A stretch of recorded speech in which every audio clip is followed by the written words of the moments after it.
In 1895, a formerly enslaved man stood before a mostly white audience in Atlanta and told Black Americans to cast down your bucket where you are. Some praised him as a visionary leader. Others called him a traitor to his race. This is the story of Booker T. Washington, the most powerful black man in America at the turn of the 20th century, and one of the most controversial. Booker T. Washington was born enslaved in 1856 in Virginia. He didn't know his exact birthday. He didn't know his father. His earliest memories were of poverty and forced labor.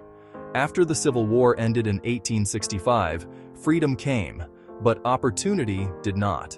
As a child, Washington worked in salt furnaces and coal mines, but he had something unusual for the time: an intense hunger for education.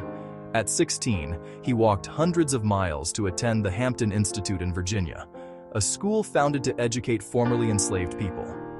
At Hampton, he embraced the philosophy of industrial education: practical skills, discipline, economic independence.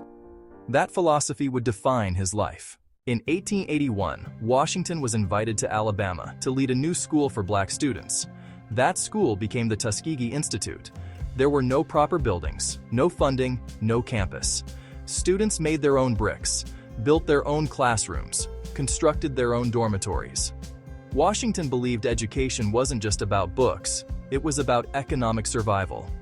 He taught farming, carpentry, printing, brickmaking. His message was clear. Before demanding political equality, Black Americans must first prove economic value and self-sufficiency. White industrialists loved this message. Donations poured in from wealthy benefactors like Andrew Carnegie and John D. Rockefeller. By the early 1900s, Booker T. Washington had become the most influential black leader in America. He dined with presidents. He advised politicians.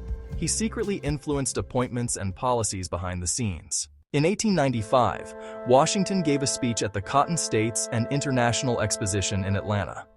It would define his legacy.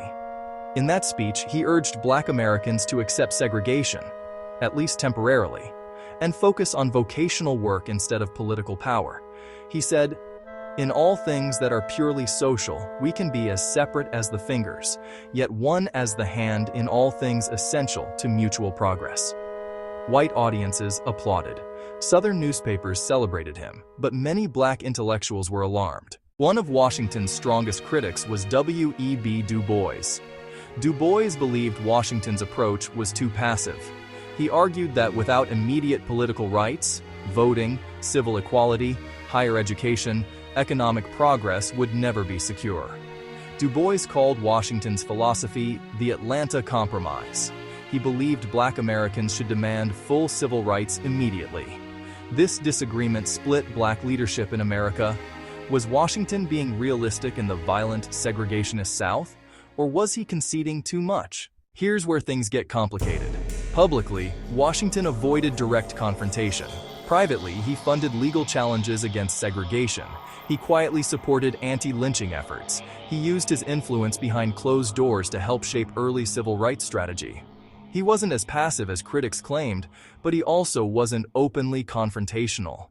He walked a tightrope in an era where speaking too boldly could get you killed. Booker T. Washington died in 1915. By then, the Jim Crow system was firmly entrenched, but Tuskegee had grown into one of the most respected black institutions in the country.